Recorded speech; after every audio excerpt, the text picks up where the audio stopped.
I still remember that smell. It wasn't like the smell of a stranger's house, a strange kitchen, or a stranger you pass in an elevator. It was the smell of a foreign life, brought into my own. Thin, like a wisp of smoke from a snuffed-out candle, the kind you first catch on the periphery of your mind, and then it slowly, like rust on metal, seeps into every cell of your brain until you can't think about anything else. It was a Thursday evening. Outside, a fine, nasty rain was whispering, one of those endless gray drizzles that make you wonder if winter is ever going to end. I got home from work, tired but content. Not that my job was something that brought euphoria. No, I was a data analyst. Boring, you say? Maybe. But it was a job where every number had its place, where every variable had meaning, where every outcome was logical and expected.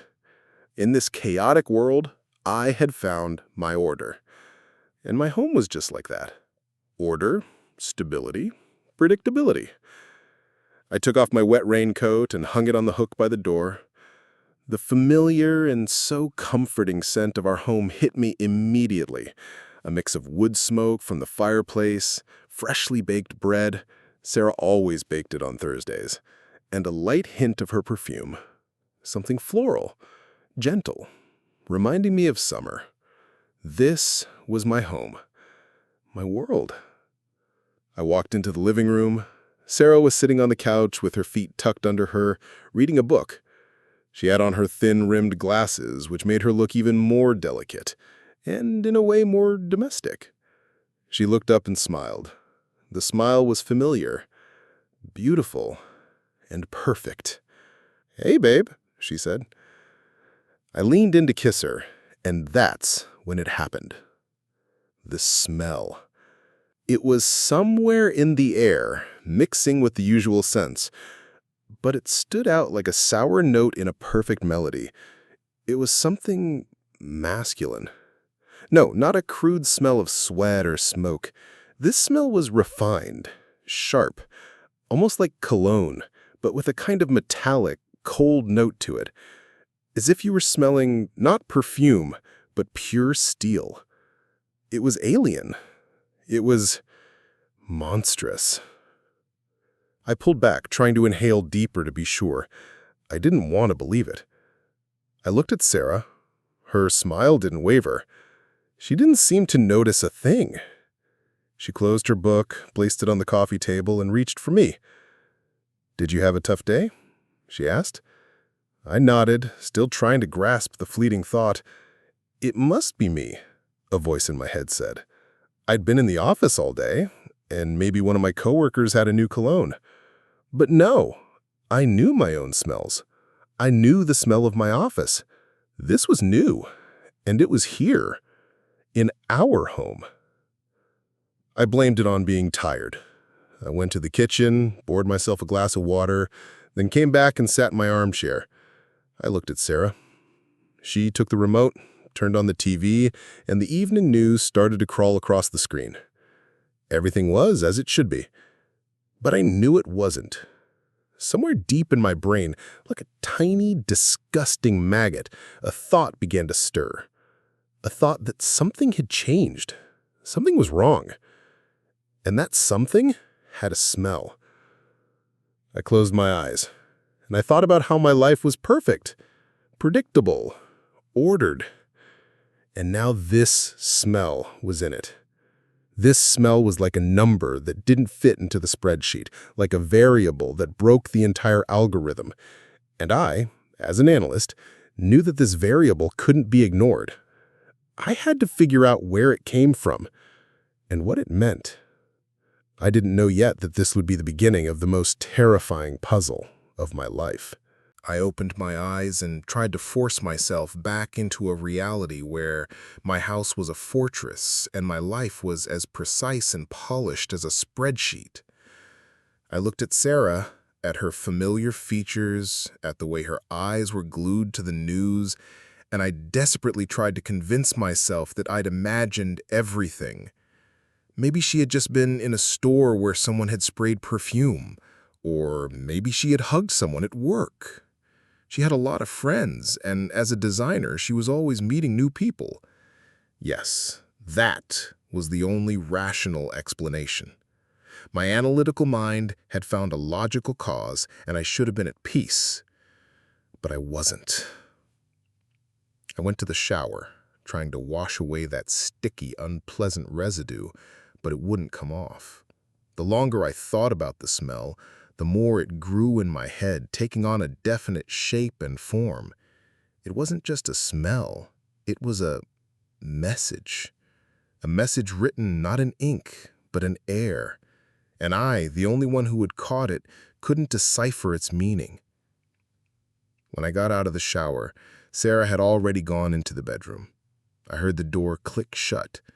I dried myself with a towel, dropped it on the floor, and walked over to the mirror. My reflection didn't look worried. It looked insane. My eyes, usually calm, were now glinting with a feverish light. And I knew why. My brain, accustomed to precision, couldn't accept this error in the equation. The thought, like a tumor, was growing inside me, sucking all my energy. I crept into the bedroom. Sarah was already asleep, curled into a ball, hugging her pillow. Her face was so peaceful that I felt a wave of nausea. How could she sleep so calmly when that smell was hanging in our house? Or was it all just a figment of my imagination? I stood in the dark, listening to her even breathing, and tried to understand. I wanted to go to her, to hold her, to pull her close and smell her scent, her own familiar scent, to prove to myself that everything I was feeling was a lie. But I couldn't. I just stood there in the darkness and listened. I was an analyst, and analysts don't act on emotion. They collect data. The next day, I came home earlier than usual. Sarah had a meeting and was supposed to be back later. I walked into the house. The smell was gone. I felt a wave of relief so powerful my knees buckled. I was sure it had been a mistake and everything would be as it was, but I couldn't just forget about it. Like a man who's afraid to fly, but flies anyway because he knows the chances of a crash are minimal, I had to be sure. I walked into the bedroom. Our home had always been a symbol of order for me. I always knew where everything was, always knew the book we were reading together was on the nightstand, that the blanket I always covered Sarah with when she fell asleep in front of the TV was on the armchair. But now, something was off. On her side of the bed, there was a dent in the pillow. That was perfectly normal, but for some reason, today it felt alien. The pillow she always hugged was pushed slightly to the side, and I saw an indentation that didn't look like her face. It was more angular, more masculine? No, that was absurd. I recoiled as if I'd been hit by electricity. I went over to the bed, smelled the pillow. Nothing.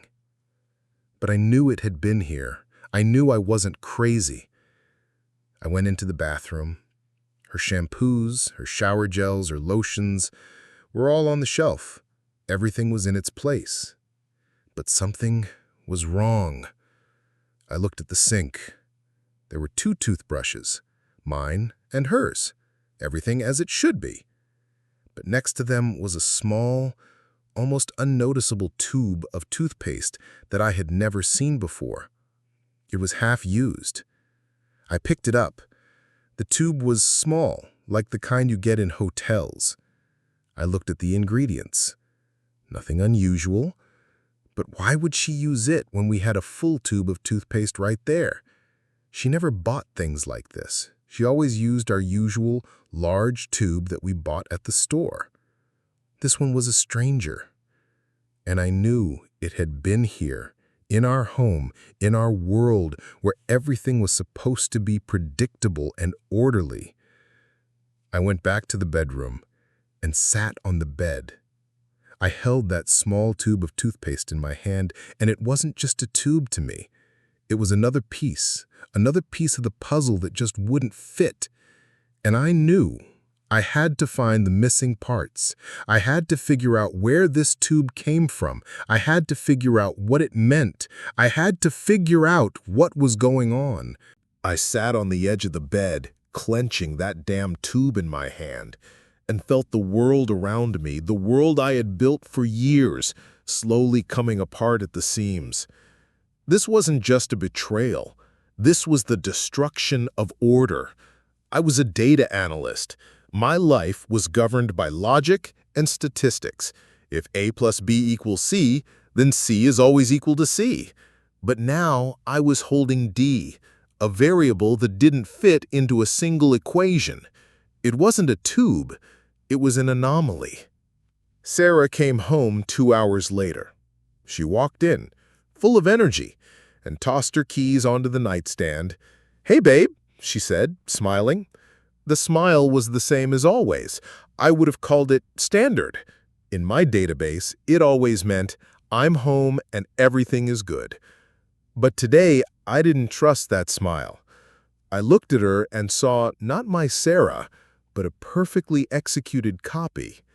My head was full of questions. Who are you? And what were you doing? But I kept silent. I was a detective, and detectives don't ask questions until they've gathered all the evidence. While Sarah was in the shower, I put the tube back. I did it so carefully, as if it were made of glass that could shatter at the slightest touch. I stood in the bathroom, looking at the 2 toothbrushes and that small tube, and it felt like I was looking not at objects, but at the evidence of a crime. This was my investigation, and I had to be perfect. The next few days were the strangest of my life. I became a shadow in my own home. I watched Sarah.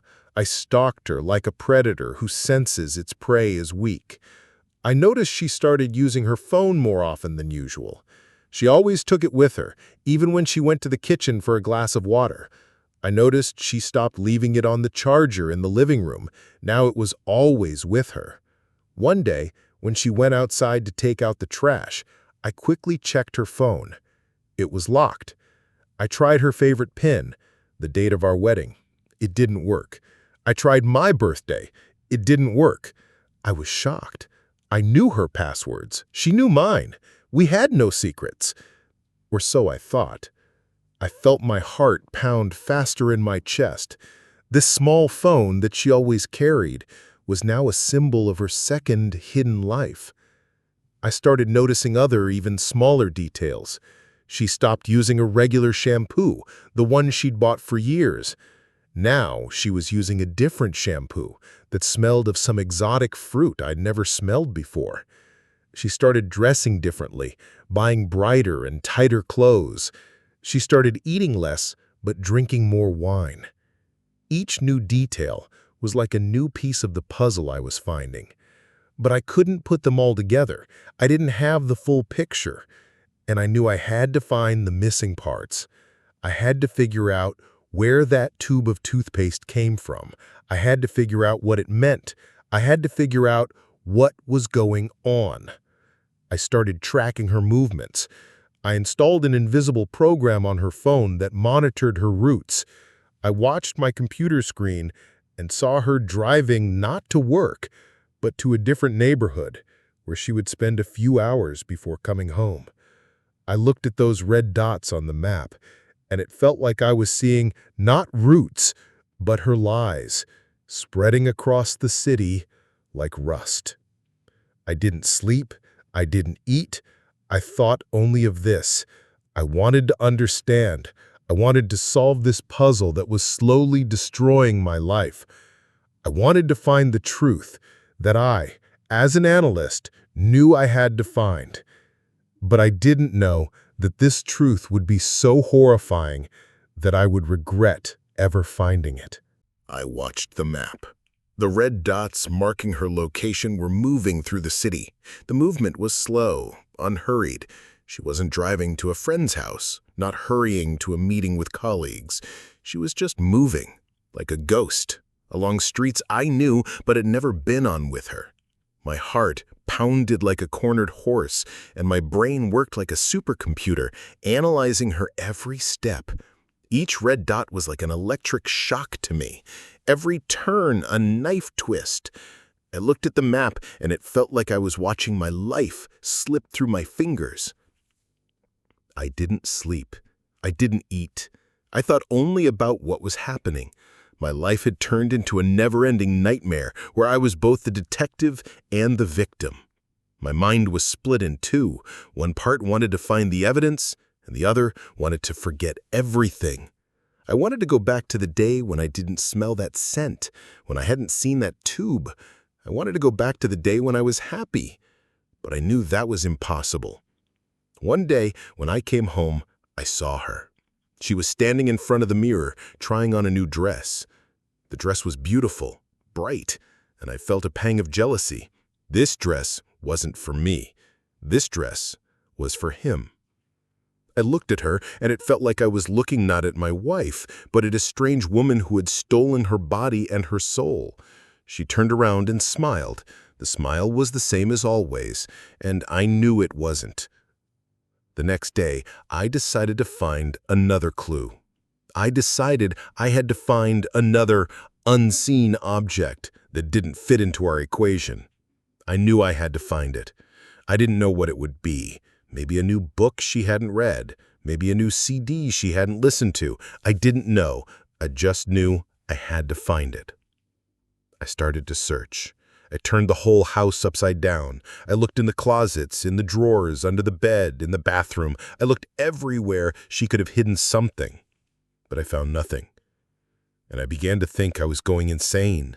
I started to think that all of this was a figment of my imagination. I began to think that I was just crazy. I was about to give up when I saw it. It was lying on a shelf in the closet, deep in the back, under a pile of old sweaters. It was a small, gray silk scarf. I picked it up. It was soft, smooth, and on it was a faint but familiar scent. The same scent I had smelled in our bedroom that evening, the same scent that had kept me awake. I looked at the scarf. There was no brand, no label. It was anonymous, but I knew it didn't belong to Sarah. She never wore scarves like this. She loved bright, colorful ones, not this gray, dismal one. This was a stranger scarf. This was his scarf. I squeezed it in my hand, and it felt like I wasn't holding a scarf, but his throat. I put the scarf back in its place. I knew I couldn't just ask her about it. I had to come up with a plan. I had to do it in a way that she wouldn't know I knew. I had to ask her a question that would make her lie. I had to make her confess to her lie. I waited. I waited for her to come home. I waited for her to walk into our bedroom where, not knowing that I knew, she would get ready for bed. I waited for her to walk to the closet to get a robe. I waited for her to see it, and I waited for her to answer my question. She came into the bedroom, smiled at me. I smiled back. My smile was the same as always. I would call it standard. In my database, it always meant I'm okay. But today, I didn't trust that smile. I looked at her and saw not my Sarah, but a perfectly executed copy. My head was full of questions. Who are you, and what were you doing? But I kept silent. I was a detective. And detectives don't ask questions until they've gathered all the evidence. I lay on the bed, staring at the ceiling, and waited. Time stretched endlessly, like an old movie being played in slow motion. I could hear Sarah humming some tune in the bathroom, and that sound, usually so comforting, now sounded completely out of tune. I imagined her standing in front of the mirror, smiling at her reflection. I imagined her thinking about him, about the other man, and that thought was sharper than any knife. Finally, she came out. She was wearing a light silk robe and looked as innocent as she did the day I met her. She walked over to the closet to get her sweater. She opened the door, and my heart began to pound faster. I wasn't looking at her, but I knew she saw it. The small, gray silk scarf lying on the shelf. I could feel the air around us getting thicker, heavier. I waited. She grabbed her sweater, closed the door, and turned to me. Her face was as calm as always. She walked over to the bed and sat down beside me. I took a deep breath and let it out slowly. It was time. "Did you see it?" I asked, without looking at her. She frowned. "See what, honey?" I turned and looked her in the eyes. My eyes, usually calm, were now burning like two coals. I felt a cold sweat run down my back. "That scarf, the one in the closet." She looked at me, and something flickered in her eyes that I couldn't decipher. It wasn't fear, not surprise, but something else. It was understanding. Understanding that I knew. She turned, got off the bed, and walked over to the closet. She opened the door, took the scarf, and came back. She held it in her hands as if it were made of glass that could break at the slightest touch. "Oh, that scarf. It was at my office. One of my colleagues left it, and I took it to give it back to her. I just forgot about it." I looked at her, and I knew she was lying. I knew it as surely as I knew that 2 + 2 = 4. The scarf wasn't left. It was hidden. Its place wasn't on the shelf, but at the very bottom of the closet, under a pile of old sweaters. And I knew she wasn't going to give it back. "I thought it was yours," I said. My voice was calm, devoid of any emotion. I looked at her and saw her face, usually so open, tense up. She felt that I knew. She felt that she couldn't lie anymore. "No, it's not mine," she said, and her voice trembled. "It's hers. I was supposed to give it back to her." I nodded. "Yes, of course. You have to give it back to her." I smiled. My smile was the same as always. I would have called it standard. In my database, it always meant, "I'm okay." But today, I didn't trust that smile. I looked at her and saw her eyes fill with fear. She understood. She understood that I knew. I got up, walked over to her, and took the scarf from her hands. It was soft, smooth, and it had a smell. The same smell that had kept me awake. I held it up to my face and inhaled. Now I knew. I knew he had been here. I knew he had been here, in our home, in our bedroom, in our world where everything was supposed to be orderly. I turned, walked to the window and looked outside. The rain was still falling. It was falling just as it had on the day I first smelled that scent. I looked at it, and it felt like I was looking not at the rain, but at my life slipping through my fingers. I turned and looked at Sarah. Her face was pale. She stood there in her silk robe watching me, waiting for what I would say. She was waiting for screaming, tears, rage. But I stayed silent. I was a detective, and detectives don't scream. They present the evidence. And I presented her with all the evidence I had found. I placed the scarf on the coffee table. I took my phone out of my pocket and showed her the route she had driven that evening. I showed her the photos from her phone that I had downloaded with the program. I showed her all the evidence I had found. I looked at her, and it felt like I was watching my life fall apart. My perfect world, my perfect life, my perfect Sarah was all a lie. It was all a carefully planned deception. And I, as an analyst, had to find that lie, and I found it. But I didn't know that this lie would be so horrifying that I would regret ever finding it. After the words had been spoken and the evidence presented, a silence fell over the room. It wasn't just silence. It was a vacuum that swallowed all sounds, all feelings, everything that had made our house, our home. Sarah didn't cry. She didn't scream. She just looked at me, her face pale. And in her eyes, once so open, I saw only an endless void. In that moment, I understood that she was a stranger, that the person I had lived with for so many years was just a ghost. I got up and walked to my office. I couldn't feel my legs, but I walked. I couldn't feel anything but a coldness that seeped into every cell of my body. I sat down at my desk, turned on my computer, and opened the folder I had named the case. Inside were all my pieces of evidence: photos, screenshots, movement graphs. I looked at them, and it felt like I was looking not at files, but at the shattered pieces of my life. I began to analyze. My brain, which had for so long been doing its job, was now doing another, far more important one. I went through her photos she had taken. Not her photos, but photos of her taken by him.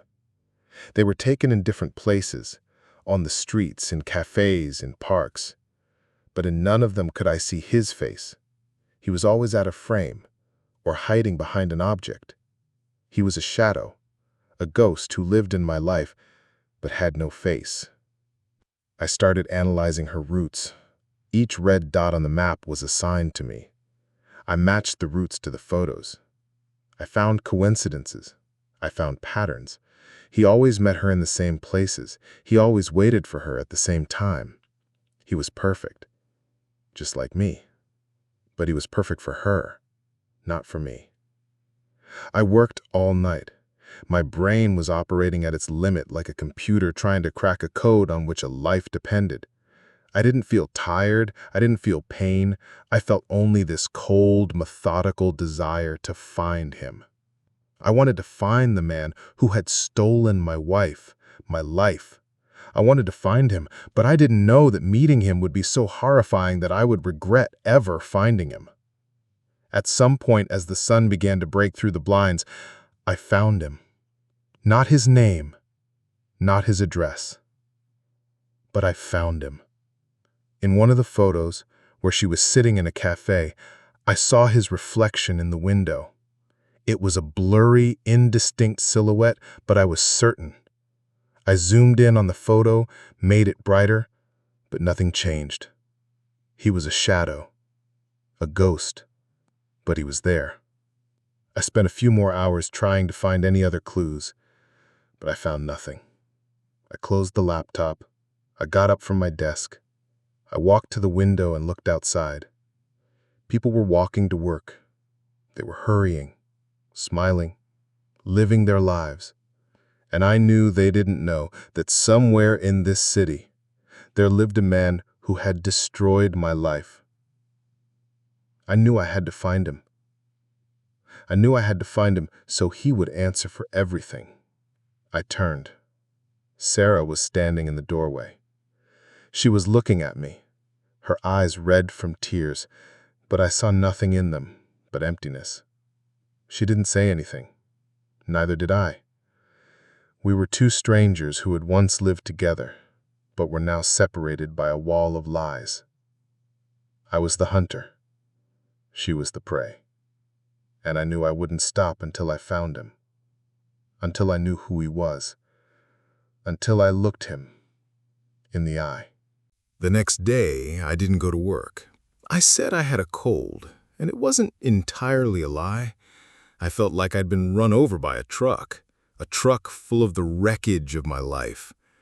I stayed home, Sarah left, and I knew she wouldn't be back until evening.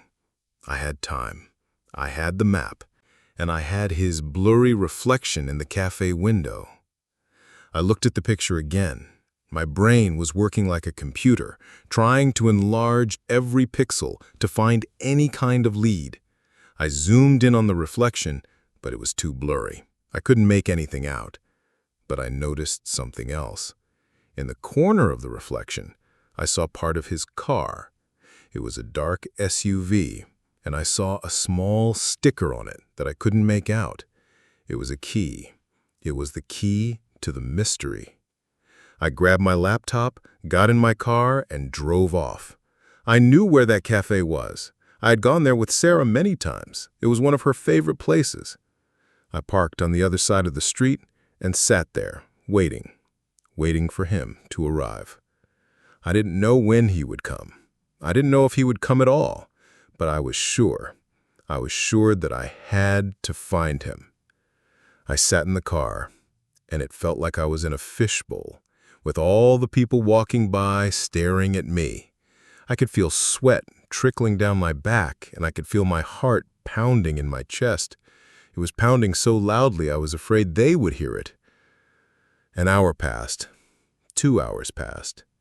I was starting to think he wouldn't come when I saw him. He parked in the lot right in front of the cafe. He got out of the car, and I saw him. He was a tall, slender, handsome man. He was wearing a dark suit, and there was a smile on his face. He looked like he owned the world. My heart started pounding even faster. I looked at him, and it felt like I was looking not at a man, but at a ghost. The ghost who had destroyed my life. I took out my phone and took his picture. I took several photos, just in case. But I couldn't just leave. I had to find his name. I had to find him. He went into the cafe. I sat in the car and waited. I waited for him to come out. Another half hour passed. He came out of the cafe, got into his car, and drove away. I didn't follow him. I knew it was useless. I had to find his name. I looked at his car. It had that same sticker on it, the sticker I couldn't make out in the photo. I squinted to get a better look. It had a logo on it, a logo I couldn't identify. But I didn't give up. I knew I had to find him. I went back home. I sat down at the computer and started searching. I searched for the logo. I searched for information about the company that used it. I searched for everything that could help me. I worked all night. I didn't feel tired. I felt nothing but this obsession that was leading me to the solution. Finally, I found it. I found the logo. It was the emblem of a car club. I found his name in the database. I found his address. I found his photos. I found his social media accounts. And I found what I didn't want to find. I found him. His name was James. He was an architect, and his wife was my colleague. I sat at my desk, and it felt like I was looking not at the screen, but at my life falling apart. I found him. I found the man who had destroyed my life. But I didn't know that this meeting would be so horrifying that I would regret ever finding him. A name. It was a simple name. James. There was nothing sinister about it, nothing special. But to me it had become the most terrifying word in the world. It was the final piece, the last piece of the puzzle. And when it snapped into place, I felt the world around me, the world I had built for 20 years, crumble like a house of cards. My body didn't register the pain. I didn't feel a thing. I just sat at my desk, stared at the screen, and the same phrase spun in my head like a broken record. His name is James. He's an architect, and his wife is my colleague. It was perfect, too perfect, as if it had been planned from the start. I closed the laptop. I got up from the desk, and I walked to the window. Outside, it was raining. It was raining just as it had on the day I first smelled that scent. I looked at it, and it felt like I was looking not at the rain, but at my life, slipping through my fingers. My life was a lie. Everything I believed in, everything I loved was a deception. I turned and went into the bedroom. I stood in front of the closet. I opened it. I looked at Sarah's things. They were the same as always, neatly folded, hanging on hangers. But now I saw in them not clothes, but evidence of her lie. I took her favorite dress, the one she always wore on our anniversaries, and squeezed it in my hand. And it felt like I wasn't squeezing a dress, but her throat. I went back to my office. I sat at my desk. I took out a pen and paper. I started to write. I wasn't writing a plan for revenge, but a plan for destruction. I wrote how I would tell her. I wrote how I would show her everything I had found. I wrote how I would destroy her, not physically, psychologically. I wanted her to feel the pain I was feeling. I wanted her to understand what she had done. I didn't sleep. I didn't eat. I thought only of this. My brain, which had for so long been doing its job, was now doing another, far more important one. I was working on this plan. I was working on this plan like it was the most important project of my life. I had to be perfect. I had to be ruthless. I waited for her to come home. I waited for her to walk through our door, for her to smile at me, for her to say, "Hey, babe." I waited for her to sit down at the table to have dinner with me. I waited. And I knew that she didn't know that tonight she was facing the most terrifying trial of her life. She walked through the door. She was wearing that same new dress that I had seen the day she came home from work. She walked in, smiling. She kissed me. She knew nothing. She suspected nothing. She was as innocent as she was the day I met her. But I knew that wasn't true. I made dinner. We sat at the table. She told me about her day, about her work, about her friends. I listened to her, but I didn't hear her. I looked at her and it felt like I was looking not at her but at her lies, spreading across the city like rust. I waited. I waited for her to finish. When she fell silent, I got up and went to my office and brought my laptop. I put it on the table. She looked at me, her face filled with confusion. "What is it, honey?" she asked. I didn't answer. I opened the laptop. I opened the folder I had named The Case. I turned the screen toward her. I showed her everything I had found. I showed her all the evidence I had collected. I looked at her, and it felt like I was watching my life fall apart. My perfect world, my perfect life, my perfect Sarah. It was all a lie. It was all a carefully planned deception. And I, as an analyst, had to find that lie. And I found it. But I didn't know that this lie would be so horrifying that I would regret ever finding it. Sarah didn't scream. She didn't cry. She didn't try to justify herself.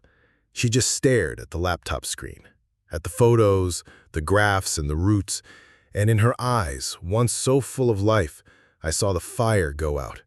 Slowly, like a dying coal, her eyes lost their light, and in its place came a bottomless emptiness. I looked at her, and it felt like I was looking at a ghost who had once been my wife. She didn't say a word. She simply closed the laptop, stood up, and, without looking at me, walked into the bedroom. I heard the door click shut. I didn't go after her. I just sat at the table, in the cold, silent kitchen, and looked at the place where she had been sitting. I felt all the energy that had driven me throughout this entire investigation slowly leave my body, leaving behind only a void. I had found the truth. I had destroyed the lie, but I felt no satisfaction. I felt nothing but a cold, all-consuming vacuum. I sat there in that silence and thought. I thought about what I had done. I didn't just destroy her life, I destroyed mine. I destroyed our home. I destroyed everything we had built. I was an analyst. My life was governed by logic and statistics. If A plus B equals C, then C is always equal to C. But now, after everything that had happened, I understood that in life, there are no equations that can be solved. In life, there is only chaos. And I, as an analyst, had been too naive to understand that. I stood up. I went into the bedroom. The door was open. Sarah was sitting on the edge of the bed, staring out the window. There were no tears on her face, but in her eyes there was a pain I had never seen before. I wanted to go to her, to hold her, to tell her that everything would be okay, but I couldn't. I was the one who had destroyed her. I was the one who had destroyed us.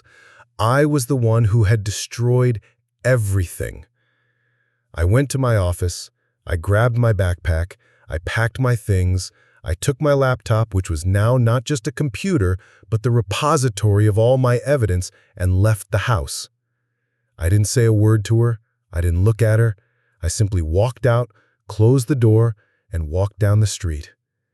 The rain was still falling.